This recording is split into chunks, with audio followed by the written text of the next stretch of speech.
السلام علیکم ورحمۃ اللہ وبرکاتہ نحمده ونصلی علی رسولہ الکریم اما بعد۔ آج کا سبق سن لیجئے۔ آج کے سبق کی سرخی ہے ماں باپ کے ساتھ اچھا سلوک کیجئے، پارٹ نمبر 18۔ والدین کی نافرمانی کا انجام۔ غرض یہ ہے کہ اسلام میں ماں باپ کی خوشنودی بہت اونچے درجے کا عمل ہے، جس کے ثمرات دنیا اور آخرت ہر جگہ نمایاں ہوتے ہیں، اور اس کے برخلاف والدین کو ذہنی یا جسمانی اذیت دینا بدترین جرم ہے، اور اس کا بھیانک انجام آدمی کو آخرت میں جو بھگتنا ہوگا وہ اپنی جگہ، لیکن خود دنیا میں بھی بھگتنا پڑتا ہے۔ ایک حدیث میں حضرت محمد صلی اللہ علیہ وسلم نے ارشاد فرمایا، تمام گناہوں کی سزا اللہ تعالی اپنی مرضی سے قیامت تک مؤخر فرما دیتے ہیں، لیکن والدین کی نافرمانی کا گناہ ایسا ہے کہ اس کے مرتکب کو مرنے سے قبل اور مرنے سے پہلے اس کی نقد سزا دیتے ہیں۔ یعنی آخرت میں تو سزا ہوگی ہی ہوگی، لیکن دنیا میں بھی اس کی پکڑ ہوگی۔ یہ روایت جو میں نے بیان کی، یہ امام حاکم نے مستدرک میں بیان کی ہے، جلد نمبر 4 صفحہ نمبر 156، اور صفحہ ترغیب ترہیب میں بھی یہ روایت ہے، صفحہ نمبر 540۔ اس لیے اللہ جل جلالہ عمن والہ کا یہ حکم ہے کہ والدین کی اطاعت کرنا۔ جہاں اللہ تعالیٰ نے اپنی عبادت کرنے کو کہا ہے، اسی کے ساتھ اللہ تعالیٰ نے ماں باپ کی اطاعت کو بھی کہا ہے، ماں باپ کی خدمت کو بھی کہا ہے۔ وَقَضَىٰ رَبُّكَ أَلَّا تَعْبُدُوا إِلَّا إِيَّاهُ وَبِالْوَالِدَيْنِ إِحْسَانًا، ساتھ میں جوڑا۔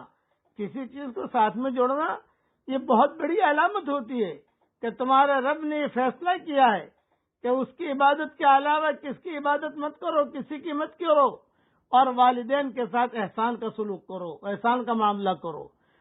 وَاعْبُدُوا اللَّهَ وَلَا تُشْرِكُوا بِهِ شَيْئًا وَبِالْوَالِدَيْنِ إِحْسَانًا، یعنی ماں باپ کا جہاں پر احسان کرنے کا تذکرہ کریں گے، اوپر جو ہے کہیں گے کہ اللہ کے ساتھ کسی کو شریک مت کرو، دونوں کو ساتھ ملایا۔ والدین کی قبر کی زیارت کا ثواب بھی سن لیجئے۔ ایک ضعیف روایت میں روایت کا درجہ ہی بتا دیتا ہوں، ایک ضعیف روایت میں یہ بھی وارد ہے کہ حضرت محمد صلی اللہ علیہ وسلم نے ارشاد فرمایا، جو شخص اپنے والدین یا ان میں سے ایک کی قبر کی ہفتہ میں ایک مرتبہ زیارت کرے تو اس کی مغفرت کی جاتی ہے اور اسے فرما بردار لکھ دیا جاتا ہے۔ مجمع الزوائد میں یہ روایت موجود ہے، جلد 3 صفحہ 59 پر۔ اس لیے انسان کو نہ صرف زندگی میں والدین کو خوش رکھنا چاہیے اور ان کی خدمت کرنی چاہیے، بلکہ ان کی وفات کے بعد بھی ایصال ثواب اور ان کی قبروں کی زیارت کا اہتمام رکھنا چاہیے، کیونکہ بعض روایت سے ثابت ہے کہ جب کوئی عزیز قریب میت کی قبر پر جاتا ہے تو اس میت کو اس کے آمد کی ایسی ہی مسرت ہوتی ہے جیسے زندگی میں آپسی ملاقات سے خوشی ہوتی ہے۔ ماں باپ کے پاس آپ دنیا میں جاتے تھے تو ماں باپ کیسے خوش ہوتے تھے، اسی طریقے پر ماں باپ کے انتقال کے بعد اگر قبر پر جاؤ گے تو ان کو ویسے ہی خوشی ہوگی کہ جیسے دنیا میں خوشی ہوتی تھی، اور ان کو پتہ بھی چلتا ہے فلاں بیٹا میرا آیا ہے، فلاں بیٹا نہیں آیا۔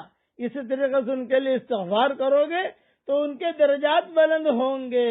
دنیا میں کوئی اک چک ہو گئی، ماں باپ کے ساتھ لڑائی ہو گئی، ماں باپ زندہ ہے، پاؤں پکڑ لو، معافی مانگ لو، معاملہ کلیئر کر لو۔ اور اگر ماں باپ دنیا سے چلے گئے، آپ ہیرا پھیری کرتے رہے اور ان کو جو ہے بیوقوف بناتے رہے اور ان کی نافرمانی کرتے رہے، اب وہ تو دنیا سے چلے گئے، اب کیا حال ہے؟ ان کے لیے استغفار کرو، ان کی قبر کی زیارت کرو، تو اللہ کی ذات سے امید ہے کہ فرما برداروں میں اللہ تعالیٰ شمار کر لے گا۔ پڑھ لیجیے میرے ساتھ، اللہم انی اسألک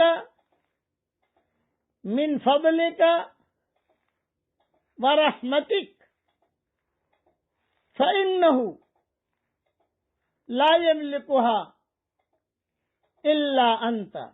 اللہ تعالیٰ یہ دعا ہم سب کے لیے قبول فرمائے، آمین۔ وآخر دعوانا ان الحمدللہ۔